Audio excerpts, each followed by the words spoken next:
everyone, welcome to my channel. In today's video I'm going to be talking about IBS triggers. I'm going to run through the top 4 IBS triggers with you. It'll be more in brief and just telling you a few things that you can do to help yourself with each one.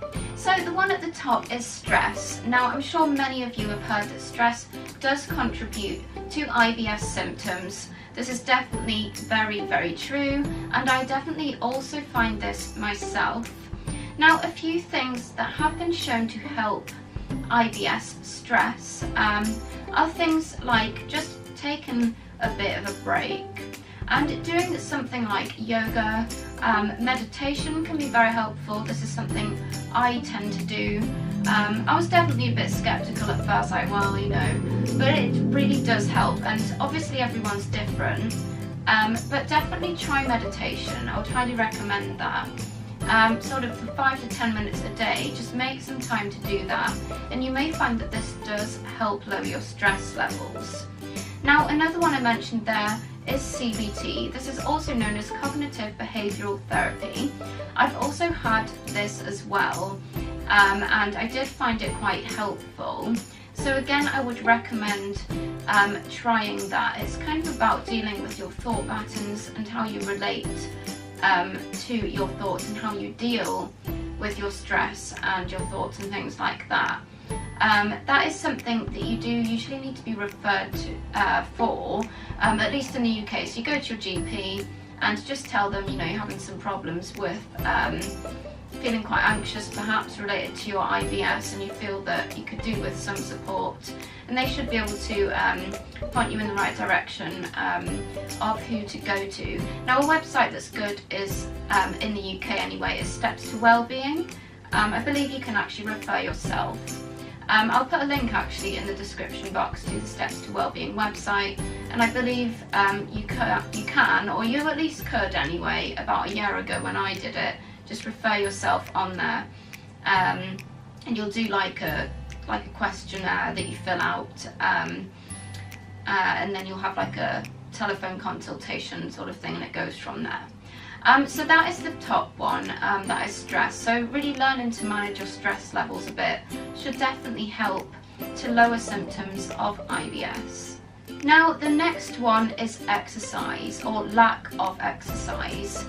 What happens when you don't exercise is food tends to move slower through the gut, which can be really problematic for people with IBS-C, which is IBS constipation. So if you are finding you're quite constipated, try and get moving. I know you can be quite bloated and like uncomfortable and things like this, but it's not like intense exercise. Just going for a walk perhaps, or doing some cycling. Just get your body moving a little bit. They do recommend 150 minutes per week of medium intensity exercise for people with IBS. So definitely give that a go. Now, another trigger is diet, which I know many of you will have heard of. Many people with IBS do have a certain amount of trigger foods, which is foods that set off their symptoms. So you definitely want to start by taking down notes in a food diary. So if you note down what you're eating and see if there's any correlation between what you're eating and your symptoms, that way you can kind of pinpoint what foods may be setting you off. Do a little bit of experimentation perhaps and remove some of the foods that you feel are a problem and see if you do notice any differences. There are particular triggers for IBS, particularly with diet. I've got a couple of videos on them, and I will link those at the end as well.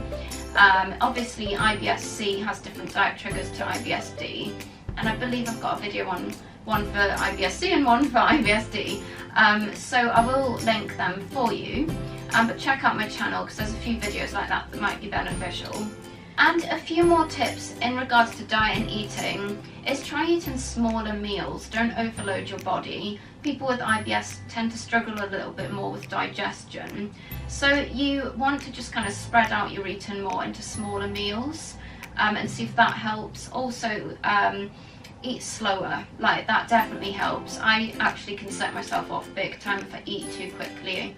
I can be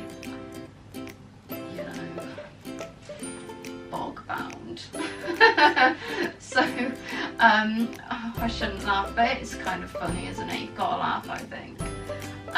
So take care when you're eating, don't like chuck it down.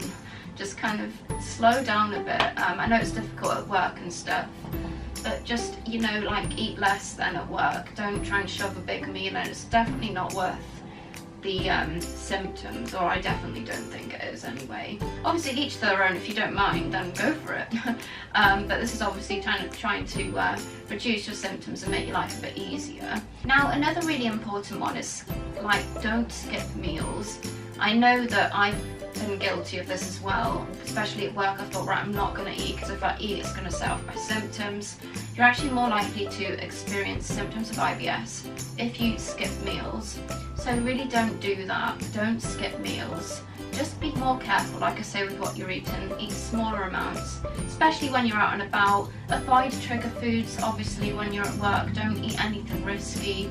Just try and stick to what you're safe eating. Just make sure you are feeding your body though. Don't skip meals. And the next one on the list is hormones. So this is actually more to do with women.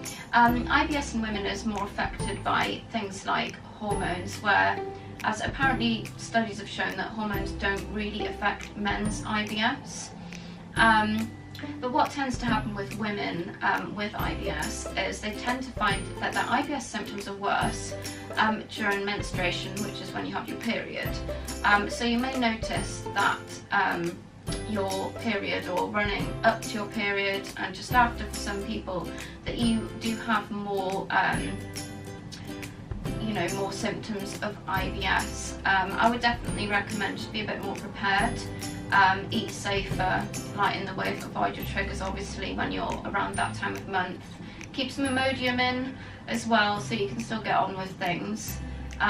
You know, because like I say, hormones really do affect IBS in women. Definitely first-hand experience here. I also have endometriosis, and actually I just want to mention quickly, because I actually, when I was doing my research, thought, the hormone thing, yes.